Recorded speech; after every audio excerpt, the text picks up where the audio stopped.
Assalamualaikum warahmatullahi wabarakatuh. Alhamdulillah wassalatu wassalamu ala Rasulillah wa ala alihi wa sahbihi wa mawalah. Wa ashhadu an la ilaha illallah wahdahu la syarikalah wa ashhadu anna Muhammadan abduhu wa rasuluh sallallahu alaihi wa ala alihi wa sahbihi wa man tabi'al huda ila yaumil qiyamah. Alhamdulillah, puji syukur kita haturkan kehadirat Allah. Siang ini kembali kita lanjutkan kajian dengan membaca kitab Bulughul Maram, masih di bab tentang masalah pakaian sutra dan yang dikecualikan dari larangan dalam menggunakan kain berbahan sutra. Kita baca terlebih dahulu hadisnya. An Umar radhiyallahu anhu qala Naha Rasulullah sallallahu alaihi wasallam an lubsil hariri illa mawdi'a isba'aini aw thalathin aw arba'in muttafaqun alaih wal lafdhu li muslimin. Rasulullah sallallahu alaihi wasallam melarang seseorang untuk memakai sutra kecuali selebar 2 jari, 3 jari atau 4 jari. Muttafaqun alaih, hadis riwayat Bukhari Muslim. Berarti kalau lebarnya hanya sekian, maka sifatnya bisa dipakai tambalan atau dia hanya berfungsi sebagai tabi, pengikut dari sebuah pakaian. Yang ngikuti itu seperti saku gini ya. Ini namanya apa? Posisinya mengikuti. Wattabi'u tabi'. Dan turunan itu hanya mengikuti. Ada kaidah yathbutu taba'an ma la yathbutu istiqlalan. Kalau mengikuti diizinkan, tapi kalau berdiri sendiri tidak boleh. Sehingga sesuatu yang haram ketika dia jadi tujuan utama, berdiri sendiri hukumnya dilarang. Tapi jika sifatnya hanya mengikuti, nebeng, bukan hal yang paling utama, hukumnya diizinkan, ditoleransi. Contohnya tadi ya, kain sutra yang lebarnya hanya 4 jari. Ya kurang lebih hanya cukup untuk dipakai luas saku. Sehingga bajunya bahannya normal, kain biasa. Lalu ada bahan tambahan yang sifatnya hanya mengikuti, terbuat dari sutra, seperti untuk saku atau untuk bed di atas kanan kiri dan seterusnya. Ini ditoleransi oleh Nabi sallallahu alaihi wasallam. Nah, ini menjawab ketika sesuatu yang mubah bercampur dengan yang haram tapi masih bisa dipisahkan zatnya, dan yang haram ini hanya ngikuti, maka yang seperti ini tidak menyebabkan yang mubah jadi haram. Tidak menyebabkan yang mubah jadi haram. Tayyib. Sehingga yang mubah tetap bertahan sebagai sesuatu yang mubah. Contoh, ada orang punya uang 1 juta halal, lalu bercampur dengan uang haram. Di bab tentang masalah mubah diaduk sempurna. Kalau saya mengambil 1 juta yang mubah, halal tetap bertahan sebagai sesuatu yang mubah. Halal atau haram? Halal. Contoh, kenapa? Karena ada orang punya benda ini uang 1 juta halalnya. Sudah? Lalu bercampur, kalau saya punya dengan daging sapi uang sekilo haram, di bab kemudian saya campur dengan daging diaduk di 1 on. Kalau saya mengambil 1 juta halal tetap bertahan sebagai sesuatu yang ambil setengah. Halal atau haram? Halal atau haram? Contoh, kenapa? Karena ada orang punya benda ini uang 1 juta halalnya. Kenapa? Sudah? Karena tercampur. Lalu bercampur, saya punya dengan daging sapi uang saya ngambil setengah on ini haram. di bab saya nggak tahu saya dalam campur dengan unsur setengah on ini diaduk kira-kira ada campuran babi. Kalau saya mengambil sehingga yang kedua halal kita bertahan sebagai sesuatu yang setengah halal atau haram. Contoh apa? Karena ada orang punya benda ini uang 1 juta halalnya. Kenapa? Sudah? Karena Lalu kalau saya punya daging sapi uang saya ngambil setengah on ini haram. Di bab saya campur dengan unsur setengah on ini kira-kira ada campuran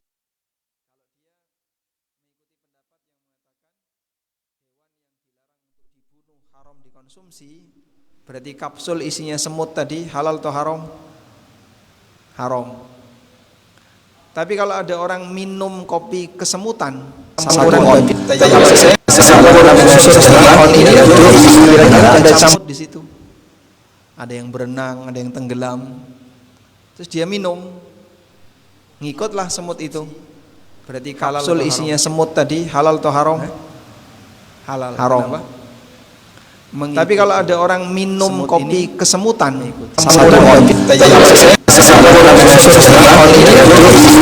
ada camut di situ. Istiqlalan. Ada yang berenang, ada yang tenggelam, hanya mengikuti. Terus dia minum, hukumnya boleh. Ngikutlah semut itu. Berlaku. Berarti kapsul isinya semut tadi halal atau haram? Halal. Haram. Tapi kalau ada orang minum kopi kesemutan,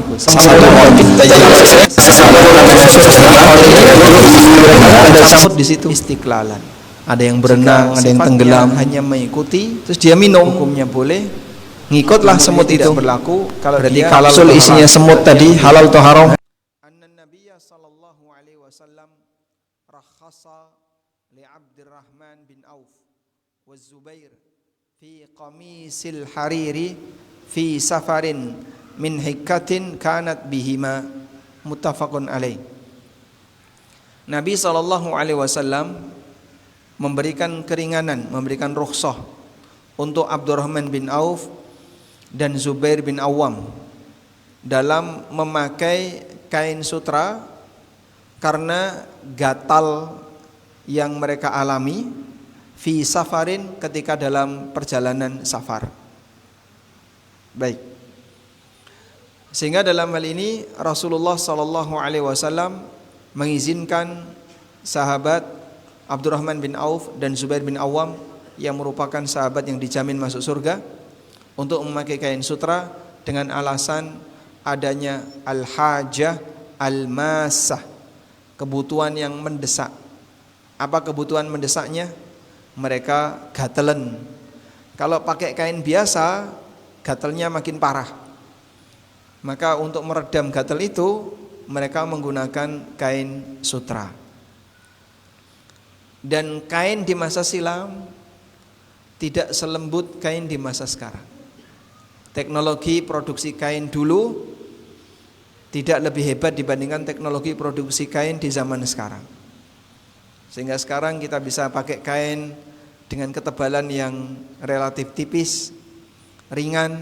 Orang dulu mereka pakai kain kadang tebel-tebel, isine tengung. Mungkin masih ingat ya, yang usia 60-an, 70-an kan mengalami situasi kayak gini. Nggih, Pak. Dulu kain mahal atau murah, Pak? Produksi kain dulu tidak lebih hebat dibandingkan teknologi produksi kain di zaman sekarang. Dan yang mahal itu, sehingga sekarang kita bisa pakai kain dengan ketebalan yang relatif tipis, sehingga ringan. Tidak orang dulu mereka pakai kain kalau pakai kain tebel-tebel yang dipakai oleh masyarakat, isine itu bisa makin parah. Tengung. Nabi SAW ngasih rukhsah kepada Abdurrahman bin Auf dan Zubair bin Awam untuk pakai sutra. Baik. Coba kita berkenalan terlebih dahulu dengan Abdurrahman bin Auf. Di sini ada biografi singkat Abdurrahman bin Auf. Kunyah beliau Abu Muhammad. Lebih terkenal nama aslinya daripada kunyahnya. Abdurrahman bin Auf bin Abdi Auf Az-Zuhri Al-Qurashi. Beliau dari Bani Zuhrah. Salah satu di antara orang yang badaru ilal Islam, yang masuk Islam, dan beliau urutan yang ke-8 di awal-awal dakwah Nabi sallallahu alaihi wasallam ketika di Mekah. Ibunya juga masuk Islam, namanya Asy-Syifa bintu Auf bin Abdul Harith, wa hajarat, dan ikut hijrah. Wa aslama huwa ala yadi Abi Bakar As-Siddiq. Abdurrahman bin Auf masuk Islam melalui dakwahnya melalui dakwahnya Abu Bakar As-Siddiq. Dan Abdurrahman bin Auf ikut hijrah ke Habasyah, sehingga beliau termasuk di antara sahibul hijratain, sahabat yang mengalami 2 kali hijrah.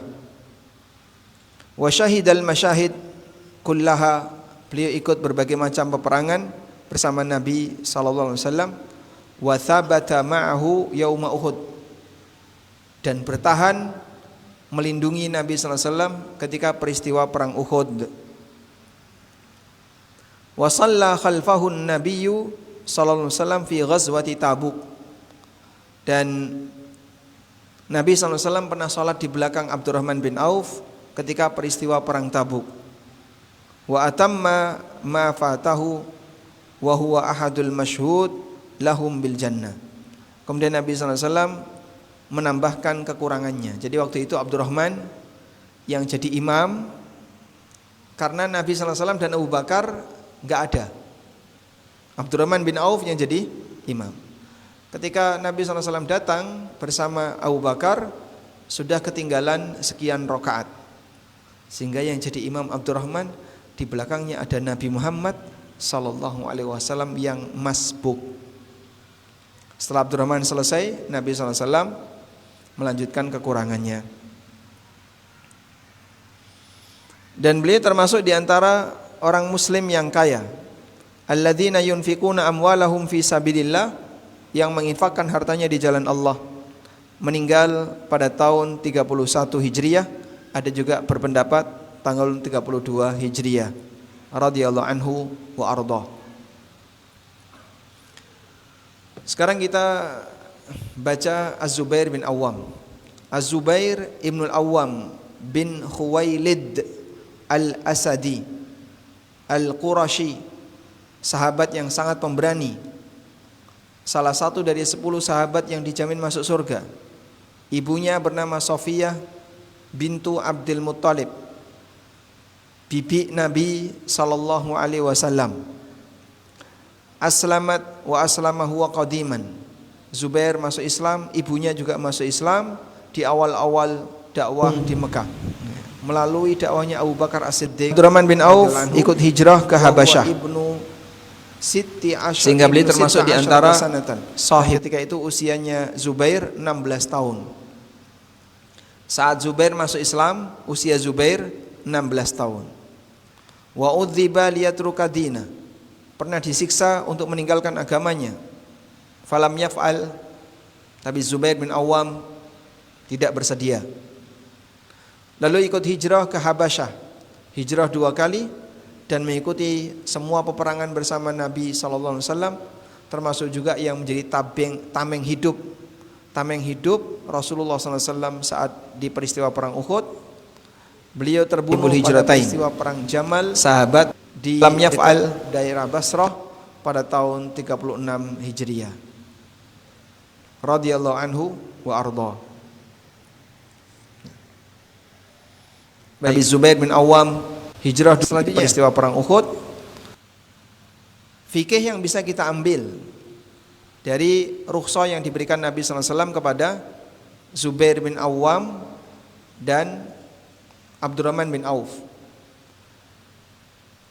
Nabi sallallahu alaihi wasallam menyebutkan min hikatin, disebabkan karena gatal. Hadza lit ta'lil, dan ini menunjukkan alasan kenapa itu diizinkan. Ai li ajli hikatin hasalat bi abdaniha, karena di situ ada gatalan yang dialami di badannya Abdurrahman bin Auf dan Zubair bin Awwam.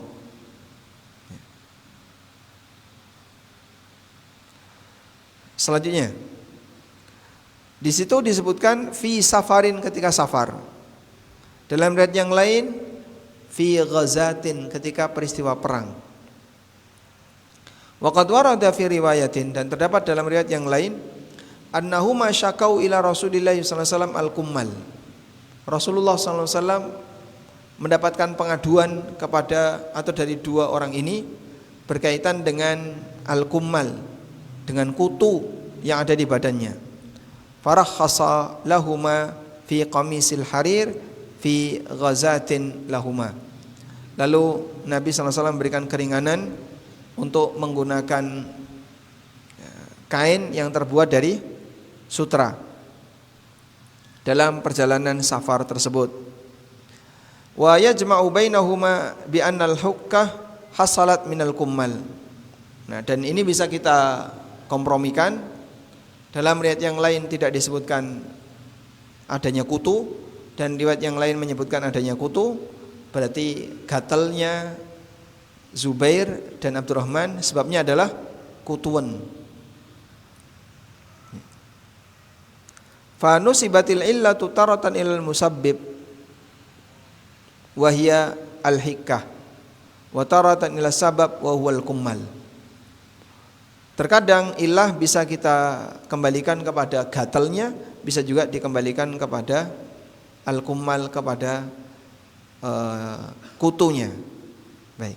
Jadi maksud beliau di sini adalah mana riwayat yang benar sehingga Nabi SAW mengizinkan Abdurrahman dan Zubair untuk memakai kain sutra. Karena dua-duanya sahih, maka bisa kita gabungkan. Beliau diizinkan memakai kain sutra karena gatalan disebabkan kutu. Kemudian di sini terdapat dalil haramnya memakai sutra bagi laki-laki kecuali dalam kondisi terpaksa. Dan tingkatan terpaksa itu diantaranya adalah karena sakit gatal sehingga diizinkan untuk memakai sutra. Wal wajhur rabi, yang keempat, hadis ini dalil bolehnya memakai sutra untuk pengobatan, baik karena kutu maupun karena gatalan atau yang lainnya. Li'anna ma thabata fi haqqi sahabiyyin thabata fi haqqi ghairihi. Karena aturan yang berlaku bagi sahabat juga berlaku bagi selain sahabat.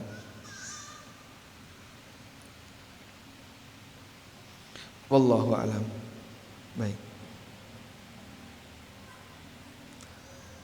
Kemudian apa yang tadi dijelaskan masuk pada kaidah ad-darurat tubihul mahzurat. Sesuatu yang darurat membolehkan yang dilarang. Fa'ingkil, jika ada yang mengatakan qad naha 'anit tadawi bil muharramat. Nabi SAW dilarang atau melarang untuk berobat dengan sesuatu yang haram. Li'annaha mustahbatsah, karena itu menjijikkan. La ilaja fiha, tidak ada pengobatan di sana. Maka bisa kita jawab bahwa Nabi SAW tidak mengharamkan memakai sutra karena zatnya yang jelek, tapi bal huwa min afdalil albisah walidha ahalla lin nisa. Bahkan sutra ini kain yang paling bagus, maka dihalalkan untuk para wanita. Wajaza lamsuhu wa bai'uhu wal inqita'u bi thamani. Boleh menjual sutra, boleh motong sutra, boleh menyentuh sutra. Kemudian yang kedua, bahwa yang dimaksud larangan di sini adalah at-tadawi bil muharramat. Berobat dengan sesuatu yang haram.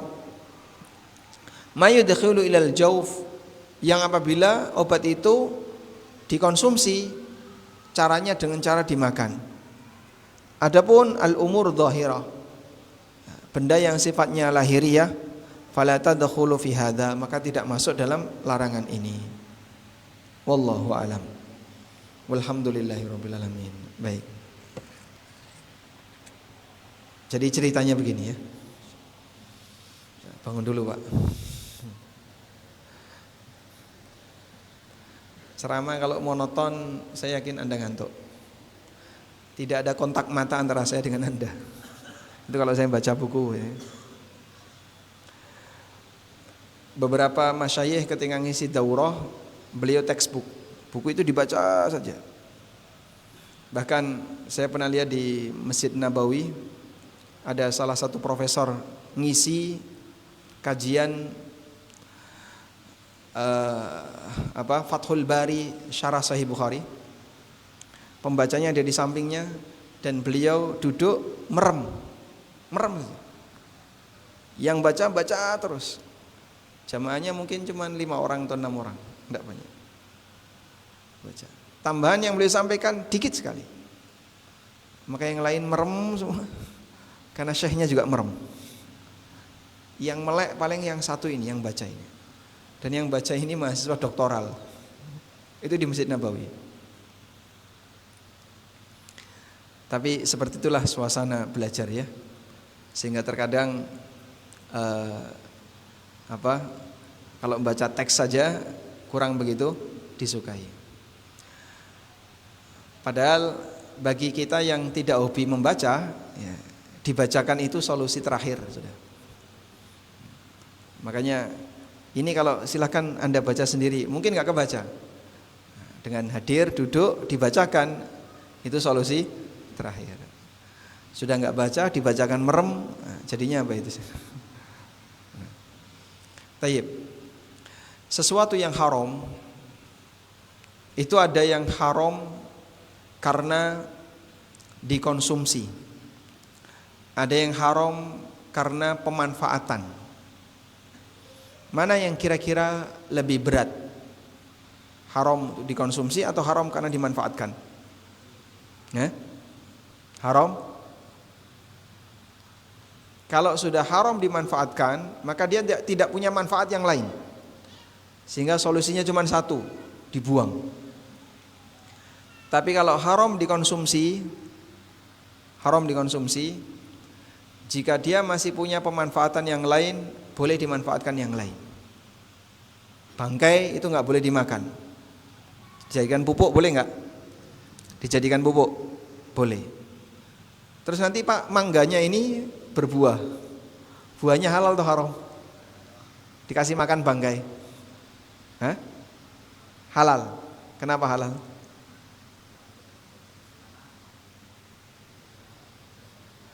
Karena sudah berubah. Ini yang disebut dengan dalam istilah fikih dengan istilah sudah terjadi istihalah, perubahan zat. Kalaupun misalnya bangkai tadi dimakan oleh pohon, kemudian jadi nutrisi dia dan menghasilkan buah, maka buah ini sudah sangat jauh berbeda dengan kondisi bangkai tersebut. Tidak ada aroma bangkai, tidak ada aroma apapun. Rasanya juga tetap rasa mangga walaupun dia tumbuh di kuburan. Pernah makan mangga di kuburan? Mangga yang tumbuh di kuburan pernah?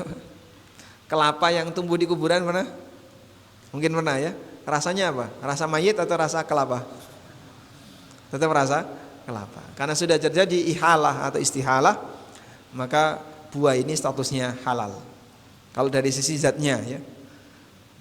Kalau masalah kepemilikan ya itu kembali kepada aturan. Pohon di kuburan itu milik siapa?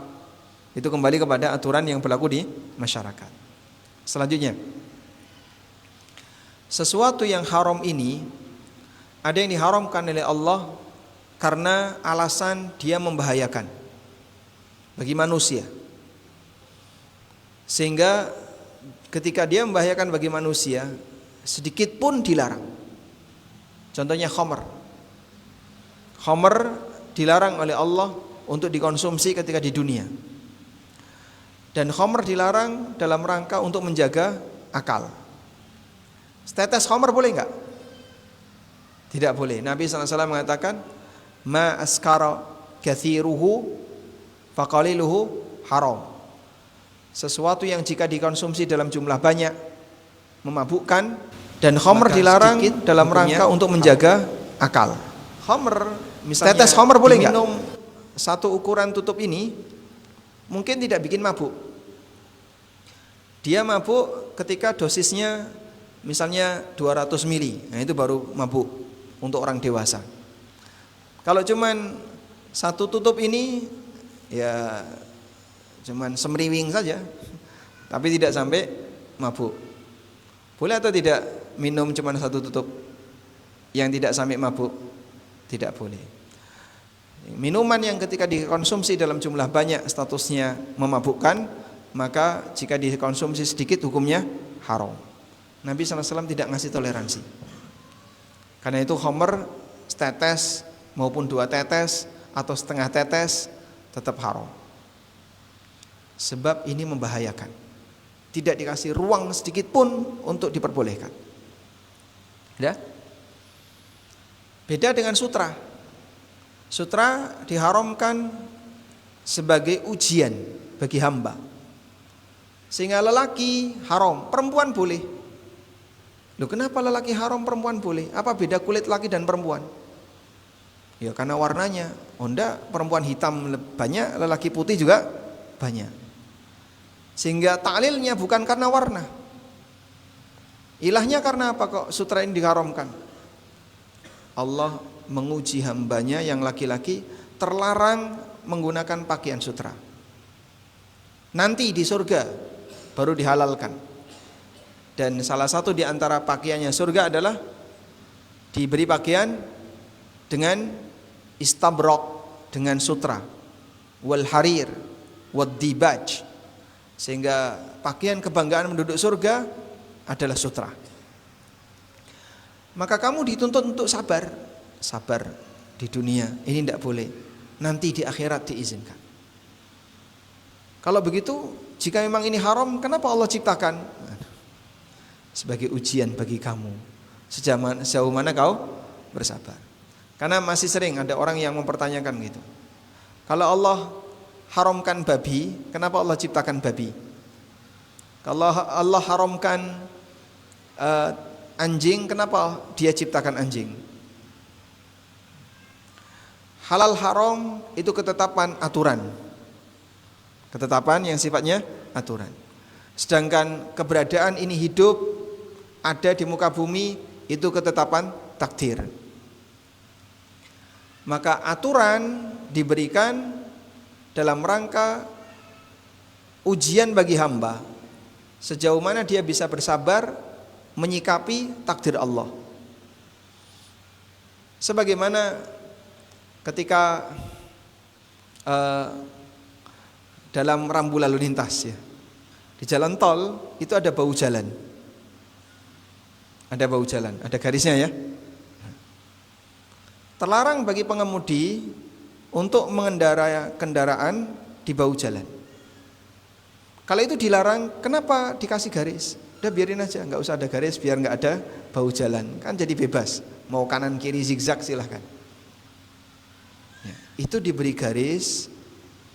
Tujuannya, nah ada tujuannya ya, untuk keamanan misalnya, kalau berhenti darurat dan seterusnya. Maka pengemudi normal tidak boleh berada di bau jalan. Ini melanggar lalu lintas. Orang mempertanyakan, kalau ini tidak boleh, kenapa malah dipasang? Ya tujuannya untuk keselamatan. Nah dalam bahasa syariat kita diberi satu jawaban.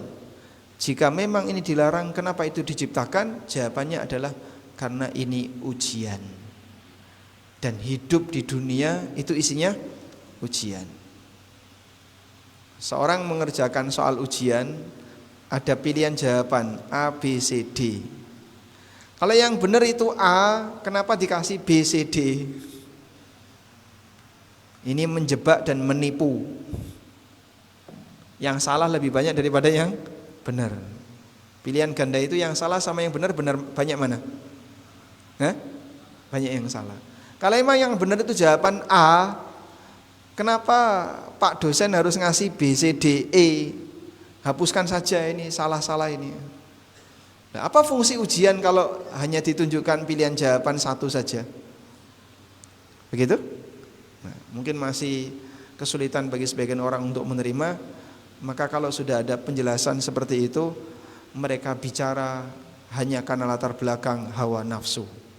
Nah, kalau sudah bicara hawa nafsu, ya sudah, kita tidak terima alasan apapun dari dia. Baik, untuk itulah bagian ini ditoleransi jika sifatnya sedikit dan ada kebutuhan mendesak. Nah, Dalam muamalah itu contohnya adalah riba dengan goror. Riba itu tetes haram. Makanya disebutkan dalam sebuah riwayat dari Ka'ab al-Ahbar, dirhamur riba ya'kaluhur rajul wa huwa ya'lam asyaddu min sittin wa thalathina zanyah. 1 dirham riba yang dimakan seseorang dan dia tahu itu riba lebih buruk daripada 36 kali zina. Wah, berarti milih zina saja, Pak? Oh, bukan begitu. Ini penjelasan tentang tingkatan beratnya dosa, bukan menjelaskan pilihan berbuat dosa. Tapi goror kecil diizinkan dengan ijma' ulama sebagaimana keterangan Al-Qarrafi. Sehingga kalau orang transaksi ada unsur gorornya tapi sedikit, boleh atau tidak? Boleh, dengan ijma' ulama. Padahal riba dan goror dua-duanya haram, tapi yang riba enggak ada toleransi, yang goror masih ada toleransi. Wallahu a'lam. Baik, mungkin itu yang bisa kita sampaikan sebagai pengantar. Semoga kita bisa mendapatkan manfaat dari apa yang kita pelajari. Allahumma anfa'na bima 'allamtana wa 'allimna ma yanfa'una warzuqna ilma. Wa sallallahu ala nabiyyina Muhammadin wa ala alihi wa sahbihi wa sallam. Wa akhiru da'wana alhamdulillahi rabbil alamin. Wassalamu alaikum warahmatullahi wabarakatuh.